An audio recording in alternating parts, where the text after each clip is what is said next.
అంటే మామూలుగా ఒక 54 ఇయర్స్ నుంచి ఫ్యామిలీ కళ ఇది.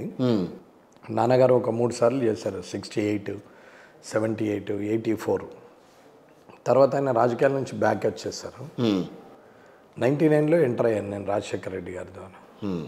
అప్పుడు కాలేదు. 2004లో గవర్నమెంట్ ఫామ్ అయింది. 2005లో నేను కౌన్సిలర్గా చేశాను కామారెడ్డిలో, ఓడిపోయి. 2006లో జడ్పీటీసీ చేసాం. 2008లో నోకాండం చేసి జిల్లా పరిషత్ చైర్మన్ అయ్యాం. అప్పుడు టీఆర్ఎస్ అలయన్స్ ఉండే, అలయన్స్ని తీసేసి చైర్మన్ అయ్యాం. నెక్స్ట్ మళ్ళీ 2011 వరకు ఉన్నాము. ఈ లోపల 2009లో రాజశేఖర రెడ్డి గారు చనిపోతే జగన్మోహన్ రెడ్డి గారి ద్వారా వైఎస్ఆర్సీపీ వెళ్ళి మళ్ళీ ట్రావెల్ అయ్యి ఈ లోపల తెలంగాణ బైఫర్గేషన్ రావడం, తెలంగాణ వస్తే ఆయన ఆంధ్రకి వెళ్ళిపోవడం, మళ్ళీ నేను బ్యాక్ కాంగ్రెస్కి రావడం, ఇవన్నీ జరిగింది. ఆ రోజు తెలంగాణను సమర్థించారా కావాలని చెప్పి మీరు? ఆ రోజు తెలంగాణ అంటే అందరితో పాటు మనం కూడా తెలంగాణ కావాలని అన్నాం, కానీ పొజిషన్లో ఉన్నాము. 2000 అంత పీక్ స్టేజ్లో ఉన్నప్పుడు 9, 10, 11 అంతా కూడా జిల్లా పరిషత్ చైర్మన్గా ఉన్నాం. చైర్మన్గా ఉండి ప్రభుత్వంలో ఉన్నాము. ప్రభుత్వంలో ఉండి యాంటీగా మాట్లాడడం కుదరదు కాబట్టి ఓపెన్లీ లేకున్నా అప్పుడు తెలంగాణ వస్తే బాగానే ఉంటుంది అనేది ఒక ఆలోచన ఉండే కదండి. సకల జన సమ్మె చేయడం వల్ల అదంతా ఇంపాక్ట్ పడి విద్యార్థులు, ఉద్యోగస్తులు అందరు కూడా రోడ్డు మీదకి వచ్చేసరికి తెలంగాణ ఇవ్వడం, తెలంగాణ ఇస్తే ఆయన ఆంధ్ర ఎన్నుకోవడం తర్వాత సరే, ఆ విషయాలన్నీ మనం మాట్లాడదాం. ఇద్దరు రాజకీయ ఉద్దండుల మీద గెలుపొందడం అనేది చిన్న విషయం కాదు. అటు కేసీఆర్ గారి మీద, ఇటు పక్కన రేవంత్ రెడ్డి మీద గెలవటం అంటే మీరు ఏ రకమైన వ్యూహాలతో వెళ్ళారు అక్కడ? అసలు మీరు వ్యూహం పెడుతుందుకు వాళ్ళు ఏమైనా సంవత్సరాల ముందు వస్తున్నామని చెప్పలేదు కదా. చెప్పలేదు. ఒక 15-20 రోజుల ముందు, ఒక 1.5 month ముందు చెప్పారు. కానీ ఎలక్షన్లో గెలవాలి, ఈసారి ఎమ్మెల్యే కావాలి, ఈసారి భారతీయ జనతా పార్టీ గెలవాలని కార్యకర్తలతో మీటింగ్లు పెట్టి ఓ టైంలో రేవంత్ రెడ్డి గారు వచ్చిన, వర్కింగ్ ప్రెసిడెంట్ కాంగ్రెస్ నుంచి రేవంత్ రెడ్డి గారు వచ్చిన, టీఆర్ఎస్ పార్టీ అధిపతి ముఖ్యమంత్రి కేసీఆర్ గారు మనం గెలవాలి అని చెప్పి ఒక 2.5-3 సంవత్సరాల క్రితం అన్నాము. అంటే 2018 నుంచి మీ ప్రయత్నం అయితే మొదలెట్టింది. 2018 ఇంట్రడక్షన్ ప్రోగ్రామ్ లాగానే ఎలక్షన్ని కండక్ట్ చేశాము. ఆ తర్వాత కంటిన్యూగా 5.5 సంవత్సరాలు ప్రజల్లోనే ఉన్నాం. ఒక 5-6 రోజులు తప్ప ఎప్పుడు కాన్స్టిట్యున్సీ వదిలి బయటకు రాలేదు. కాన్స్టిట్యున్సీలోనే పనిచేసినాం. గవర్నమెంట్ యాంటీ గవర్నమెంట్ ఎడ్యుటేషన్ చేశాం. వడ్డీ లేని రుణాలు కావచ్చు, ధరణి కావచ్చు, మాస్టర్ ప్లాన్ కావచ్చు, ఇట్లా అక్కడి నుంచి ఉద్యమాలు చేసాం. ప్రజల్లో 24 గంటలు మాతోనే ఉంటాడు, పని చేస్తాడు.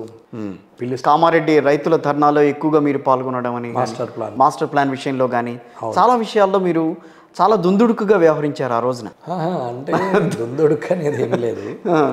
అంటే అక్కడ చేస్తుంది అన్యాయం కాబట్టి సీరియస్ అయ్యాము. ఇద్దరు ప్రతిపక్ష పార్టీ నాయకుడు, మాజీ మంత్రి, అధికార పక్షంలో ఉన్నటువంటి విప్పు అందరు కలిసి లేఅవుట్ ప్రాపర్టీ అంటే రియల్ ఎస్టేట్ చేస్తూ ప్లాట్లు చేసి లేఅవుట్ చేసి అది అమ్మాలని కొనం, దానికి వాళ్ళకి లాభం కావడానికి 100 అభివృద్ధిలో భాగంగా జరుగుతోంది. దాన్ని ఆ రోజున మీరు వ్యతిరేకించారు. ఇదే రోజు ఇప్పుడు మీరు శాసనసభకి ఎన్నికైన తర్వాత ఒక ఎమ్మెల్యేగా అదే ప్రాంతంలో అభివృద్ధి జరగాలంటే మీరు కూడా అటువంటి చర్యలు తీసుకుంటే మరి అది సమంజసం వ్యతిరేకంగా నడుస్తుంది కదా. అభివృద్ధి కాదు, అర్బన్ డెవలప్మెంట్. అభివృద్ధి అని ఎవరన్నారు? ఆయన అభివృద్ధి ఇప్పుడు అర్బన్ డెవలప్మెంట్లో మాస్టర్ ప్లాన్ అనేది ఒక భాగం. ఈ మాస్టర్ ప్లాన్ని చేయడం వల్ల అర్బన్ డెవలప్మెంట్ అవుతుంది. కానీ ఈ మాస్టర్ ప్లాన్ వల్ల కొందరికి నష్టం జరిగే, నాయకులకు లాభం జరిగే పని చేస్తే ఎట్లా? రైతులకు నష్టం జరుగుతున్నది, రాజకీయ నాయకులకు లాభం జరుగుతుంది. ఒక వర్గానికి లాభముతో ఒక వర్గానికి నష్టం జరుగుతుంటే అది తప్పు కదా. స్వార్థం కోసం చేస్తున్న మాస్టర్ ప్లాన్ కాబట్టి అసలు ఒప్పుకోమని చెప్పాము. మాస్టర్ ప్లాన్ చేసినప్పుడు ఇండస్ట్రియల్ జోన్ కానీ లేకపోతే గ్రీన్ జోన్ కానీ ఇవన్నీ ఏమో రైతుల భూములలో చేశారు. వీళ్ళ భూములంతా రెసిడెన్షియల్ జోన్ చేశారు.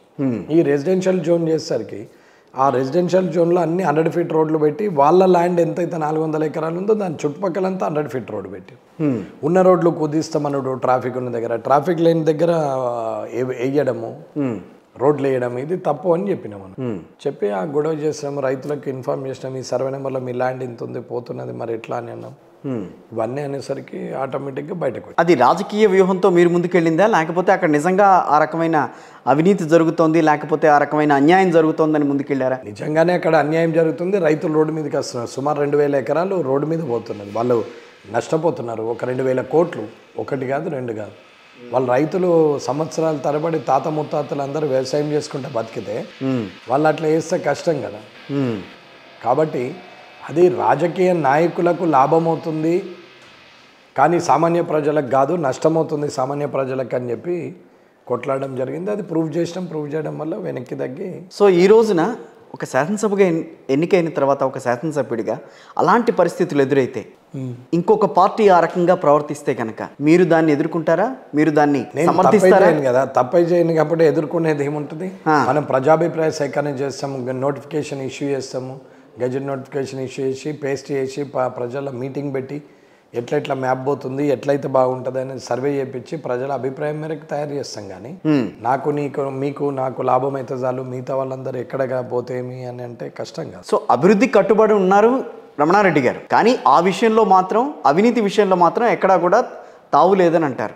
అవినీతికి తావు లేకుండా చేస్తానని అంటారు. దాన్ని ప్రజలు నమ్మే మీకు ఈ రోజున అధికారం ఇచ్చారని అనుకోవచ్చా? అవును, అంతేగా. దాంట్లో ఎక్కడ డౌట్ లేదు.